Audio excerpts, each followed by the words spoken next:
Sini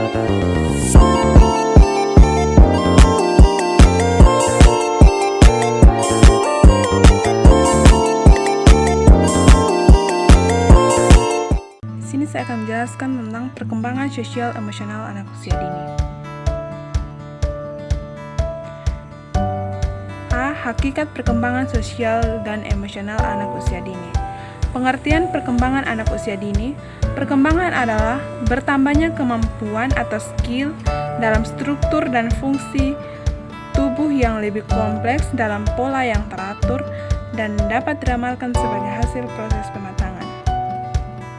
Perkembangan anak usia dini merupakan proses perubahan yang berkesinambungan secara progresif dari masa kelahiran sampai usia 8 tahun. Pengertian perkembangan emosional anak usia dini. Perkembangan emosi merupakan proses yang terjadi secara bertahap. Emosi yang kompleks sepertinya berkembang dari emosi yang lebih sederhana. Berikut pengertian perkembangan sosial anak usia dini. Perkembangan sosial adalah proses kemampuan belajar dan tingkah laku yang berhubungan dengan individu untuk hidup sebagai bagian dari kelompoknya. Perkembangan sosial berbeda dengan kemampuan sosial. Kemampuan sosial merupakan kecakapan seorang anak merespon dan mengikat perasaan positif dan memiliki kemampuan yang tinggi untuk menarik perhatian mereka. Berikut pengertian emosi menurut para ahli.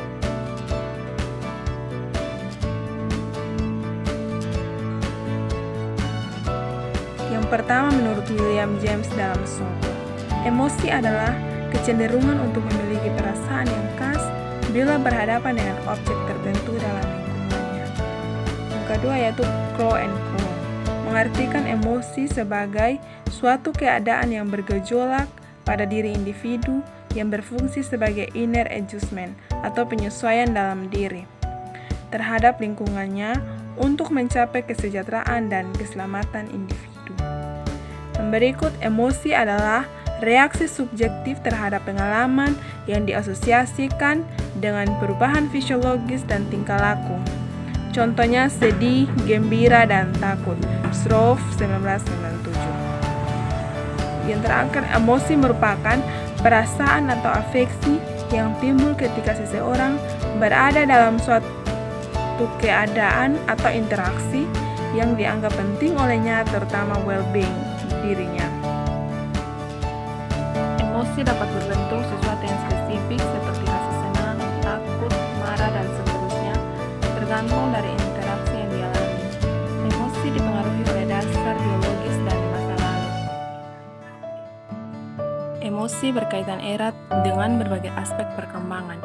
Tanda-tanda emosi pertama pada bayi yang baru lahir biasanya ditunjukkan dengan menangis, selanjutnya tersenyum dan tertawa. Tanda-tanda awal ini atau tanda-tanda perasaan bayi seperti ini merupakan indikator perkembangan yang penting. Ketika menginginkan atau membutuhkan sesuatu, bayi menangis. Ketika mereka tidak sendirian, mereka tersenyum atau tertawa. Bila pesan mereka mendatangkan respon, rasa ketertarikan mereka tumbuh. Para ahli psikologi sering menyebutkan bahwa dari semua aspek perkembangan, yang paling sukar untuk diklasifikasikan adalah perkembangan emosional.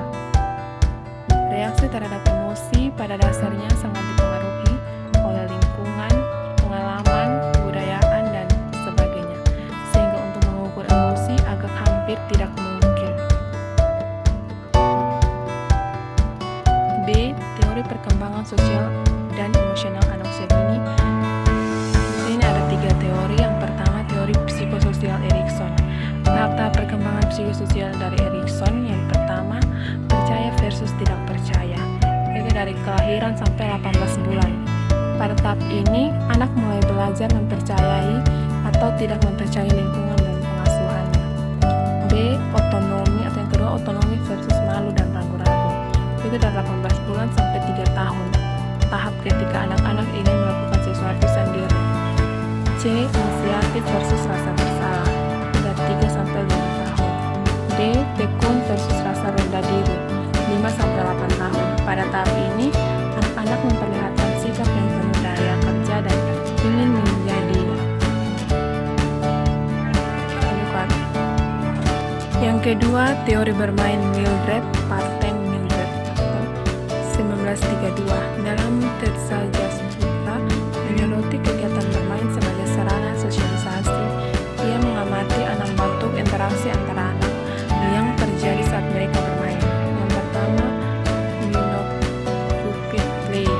Pada unoccupied play sebenarnya anak tidak benar-benar terlibat dalam kegiatan bermain, tetapi hanya mengamati kejadian di sekitar yang menarik perhatian anak. Yang kedua, solitary play atau bermain sendiri. Yang ketiga, onlooker play atau pengamatan. Yang keempat, parallel play atau bermain paralel. Yang kelima, associative play atau bermain asosiatif. Yang berikut, cooperative play atau bermain bersama. Teori yang ketiga itu teori perkembangan emosi. Ada 3, yaitu teori emosi 2 faktor, Skatter, Singer. Menurut Skatter dan Singer, kita tidak merasa marah karena ketegangan otot kita, denyut nadi kita menjadi cepat dan sebagainya, tetapi karena kita secara umum jengkel dan mempunyai berbagai kondisi tertentu tentang sifat kejengkelan kita. Yang kedua, teori emosi James Lang. Menurut James Lang, emosi adalah hasil persepsi seseorang terhadap perubahan-perubahan yang terjadi pada tubuh sebagai respon terhadap berbagai rangsangan yang datang dari luar. Yang ketiga yaitu teori emergency care. Menurut emergency menyebutkan bahwa emosi timbul bersama-sama dalam reaksi fisiologis atau hati berdebar, tekanan darah naik, nafas bertambah cepat dan sebagainya. C. Perkembangan emosi dan kaitannya dengan otak. Joseph Ledoux, seorang ahli saraf di Center for Neural Science, New York, melalui pemetaan otak yang sedang bekerja, menemukan peran penting dalam amigdala. Nah, amigdala adalah sekelompok sel berbentuk seperti kacang almond yang tertumpu di batang otak. Amigdala merupakan gudang ingatan emosi. Bila amigdala hilang dari tubuh kita, maka kita tidak akan mampu menangkap makna emosi dari suatu peristiwa. Perkembangan otak setelah lahir berkaitan erat dengan perubahan kehidupan emosional. Ini merupakan proses 2 arah. Pengalaman emosional bukan saja dipengaruhi oleh perkembangan otak, tetapi juga memiliki pengaruh jangka panjang terhadap struktur otak. Melot 1998 dan Stroff 1997.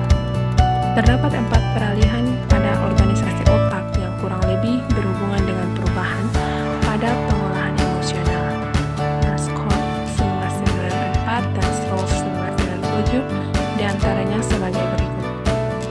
Yang pertama, pada usia 3 bulan, korteks cerebrum mulai berfungsi membuat persepsi kognitif berfungsi.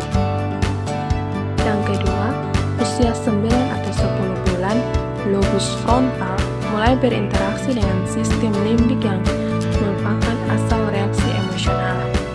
Yang ketiga, pada usia 2 tahun, bayi mengembangkan mawas diri, emosi kesadaran diri, serta kapasitas lebih besar untuk meregulasi emosi dan aktivitas mereka sendiri. Yang keempat, usia 3 tahun, perubahan hormonal pada sistem saraf otonomik muncul bersamaan dengan emosi evaluatif. Nah, terdapat perbedaan emosi pada masa 3 tahun pertama, yaitu ada 3 diantaranya. Yang pertama, emosi primer atau dasar pada usia 6 bulan pertama. Yang kedua, emosi kesadaran diri seperti malu, empati, dan iri muncul ketika bayi telah mengembangkan mawas diri. Pemahaman kognitif bahwa mereka memiliki identitas yang dapat dikenali, terpisah, dan berbeda dari dunia di luar pikiran mereka biasanya muncul antara usia 15 sampai 24 bulan. Yang ketiga, emosi evaluasi diri berupa rasa bangga, bersalah, dan malu.